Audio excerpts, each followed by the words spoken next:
Guys मेरे पीछे Japan की पुलिस खड़ी है. अभी एक स्टोर की मालकिन मेरे पीछे पड़ गई. ஜப்பானுக்கு பயணம் சென்ற ஒரு இந்திய இளைஞருக்கு எதிர்பாராத ஒரு கசப்பான அனுபவம் ஏற்பட்டுள்ளது. ஜப்பானின் ஷிசுவோகா பகுதியில் உள்ள ஒரு பிரபல கடையில் தான் இனவெறி தாக்குதலை எதிர்கொள்ள நேரிட்டதாக அந்த இளைஞர் குற்றம் சாட்டியுள்ளார்.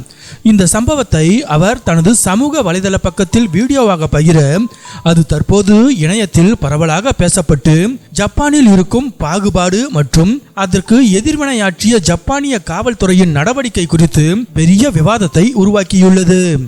ஆனந்த் எம் என்ற இந்திய இளைஞர் ஜப்பானின் ஷிசுவோகா பகுதியில் தனது பயணத்தின் கடைசி நாளில் இந்த சம்பவம் நடந்ததாக கூறியுள்ளார்.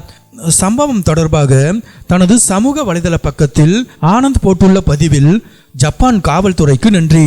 ஜப்பானின் ஷிசுவோகாவில் எனது பயணத்தின் கடைசி நாளன்று அங்குள்ள ஒரு பிரபல கடையில் எனது உணவை சூடாக்கி தருமாறு ஊழியரிடம் கேட்டேன். அவரும் அதற்கு ஒப்புக்கொண்டார். ஆனால் திடீரென அங்கு வந்த கடையின் உரிமையாளர் என்னை திட்டியதுடன் என் மீது இனவெறியோடு நடந்து கொண்டார். பிறகு அவர் என் மீது காவல்துறையில் புகாரும் அளித்தார்.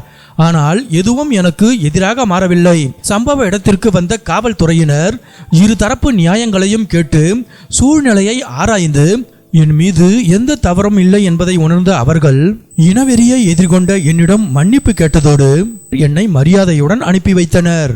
மேலும் அந்த கடையில் பணிபுரிந்த ஒரு நேபாள ஊழியருக்கும் அவர் நன்றி தெரிவித்தார். கடும் நெருக்கடிக்கு மத்தியிலும் அந்த ஊழியர் உண்மையை பேசியதாக ஆனந்த் கூறியுள்ளார்.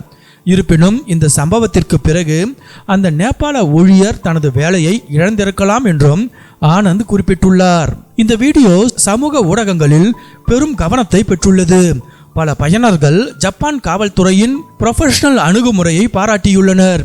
அதே வேளையில் இந்திய பயணி விவரித்த இனவெறி நடத்தையையும் கண்டித்துள்ளனர்.